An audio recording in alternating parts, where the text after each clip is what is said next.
Hello, I'm Greg Redcave Mods, and welcome to episode 17 of my PowerPC series. This episode's going to be based off of my iMac G4, the 1 GHz model, the same one that was in episode 16. And this episode's going to be an upgrade video.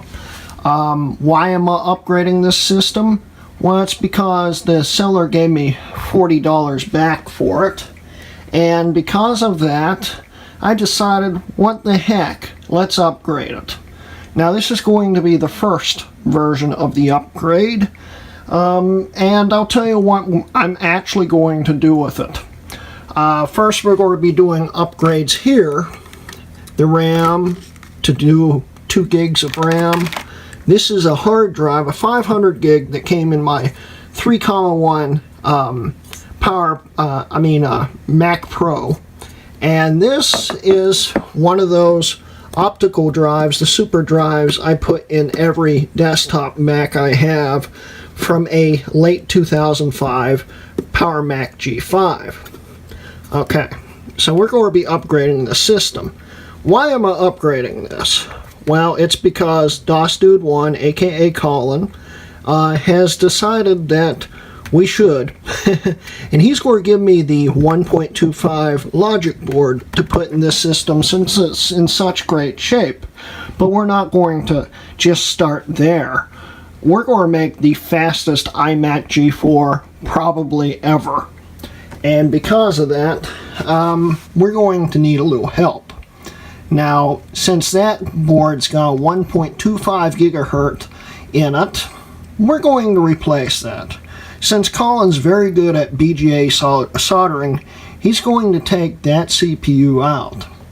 And we're going to replace it with a G4 similar to the CPU in this, my high-res PowerBook here, which translates into this will have a 1.67 gigahertz G4 in it. But that's not the only thing we're doing. We're also going to overclock it to probably 1.92, maybe a little faster if we can, maybe a little slower, but we'll see, whatever works out that's stable. So, you know, I don't want it to overheat, and I don't want it to be super loud, but our goal is 1.92, and that would be just like a Daystar upgrade from around 2005-ish. That company, of course, isn't around anymore. And so, anyway. So in this episode, we'll be upgrading the system the first time around. And I'll be showing you how I'm going to do that. So let's get started.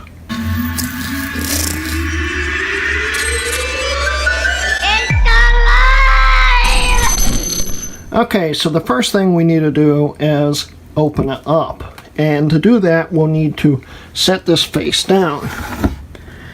And to do that, you know, we just tilt it forward. And here's the base. This is how we're going to access the insides.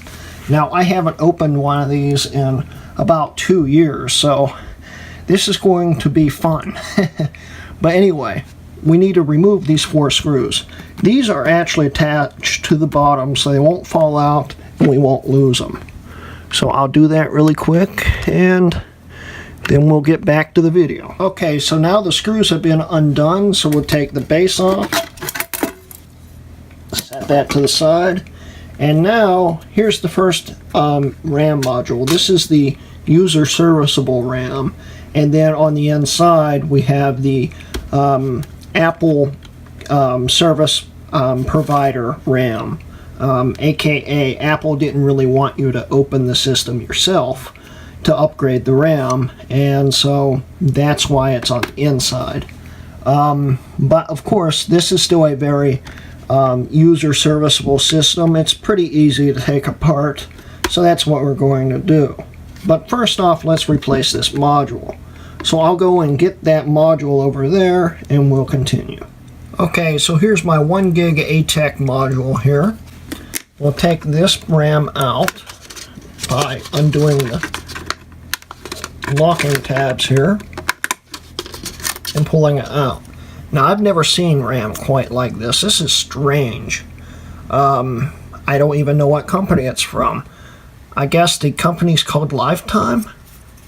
Has anyone ever seen RAM like this? It's sketchy, to say the least. Yeah, it's interesting. So anyway, we'll take this RAM, line up the notches, and flip it down. Alright, so we've already gotten half the RAM installed. So now we need to remove these 4 Torx screws. These are T15s. We remove these 4 and then pull the bottom from the top. So I'll be right back. Okay, so now we have the 4 screws out, and we'll grab the bottom and start pulling. And it will come loose. Now, if we notice here, we've got some things connected here. We'll want to disconnect these wires here and whatnot. And here's the RAM. We'll also want to clean out this system a little bit because it's got styrofoam through the whole thing thanks to that sealer. Also, there's a few other things. Like, for instance, we'll have to clean off this area and this area right here, and that area and that area, because the heat sink is actually connected to the metal casing here, which will radiate the heat through the top because of the fan.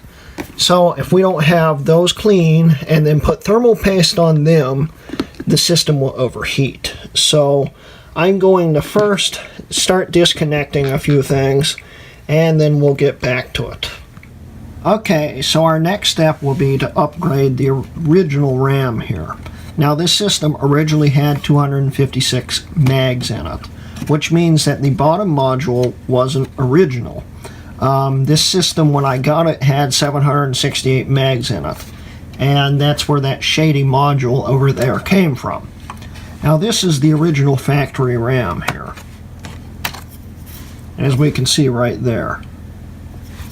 We'll put that off to the side, and we'll take this and set it on down in, and pop it in. And that's in there. Now, I'd replace the original RAM battery, but there's no point right now since it's going to be replaced with a new board. Why am I upgrading this board if I'm still replacing the CPU? That's simple. This has the GeForce 4 MX on it and USB 1.1. And of course the 1.25 has the GeForce 5200 Ultra, which is a much better GPU, and it's got USB 2.0. That's why I'm upgrading. But right now we're not worrying about that. We're taking this out here, which consists of a few screws here, I believe down here, and right there. We'll also have to undo this ribbon cable to get it all off, and we'll work our way around and get that all fixed up. Okay, so I had to disconnect the Wi-Fi and Bluetooth cables right down here. When I say disconnect, there's a holder right here I had to unconnect right here, and that just holds these wires in place. I'll have to remember to put those back in. But now we have to remove those 2 screws, those 2 screws, and these 2 screws. Okay, so now that we removed the 4 Torx 10 screws, the system's drive should just come right out.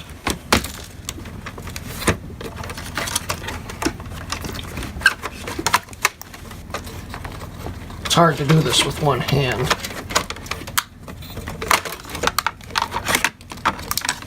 And it should come out just like that.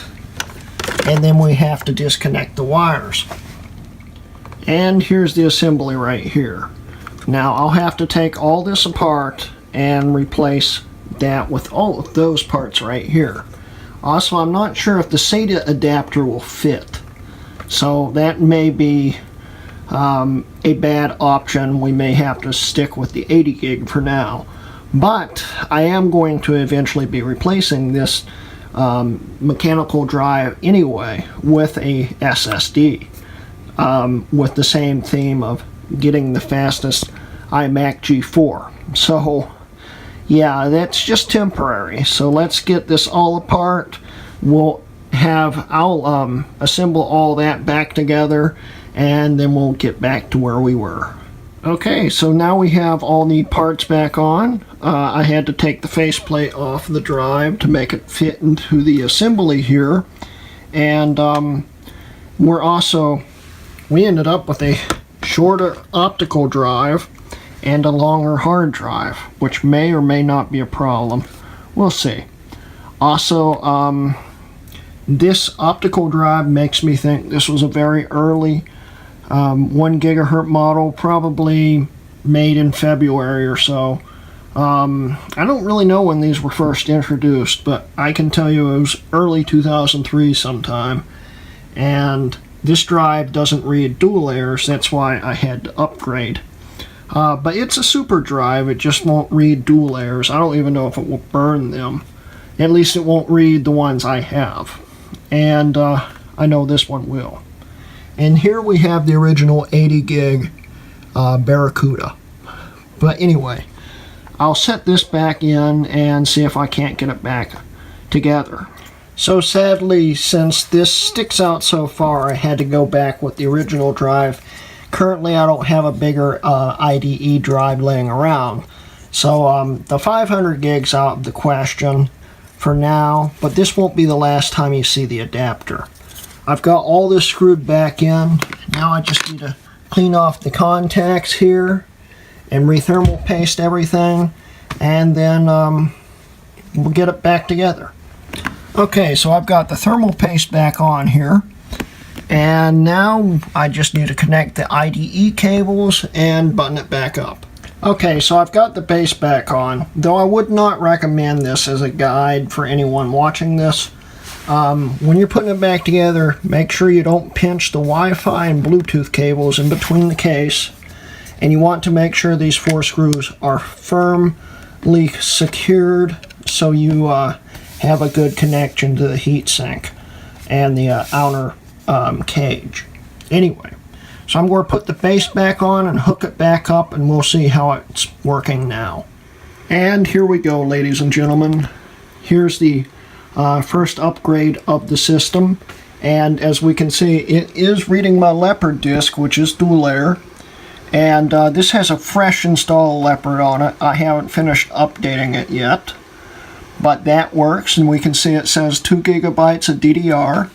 Apple originally stated this could only use 1 gig, and of course we figured it out years ago that these systems can actually run 2 gigs and use it all, and it's pretty darn cool.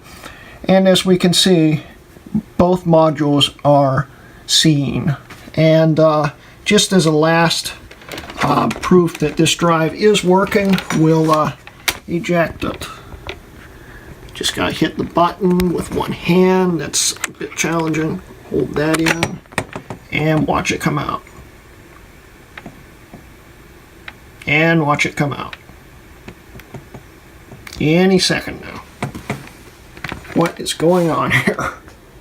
Eject. Here we go. And there we go. And we can even put it back in. Pretty darn cool. It all works. We can even look at the drive in the ATA. It will come up right here. There's the drive. And if we go to burning, here's all the things it can read and write. And that's basically the first upgrade and the end of today's episode. Anyway, so that's the end of the video, and thank you for watching. This has been a Rutke Mods video.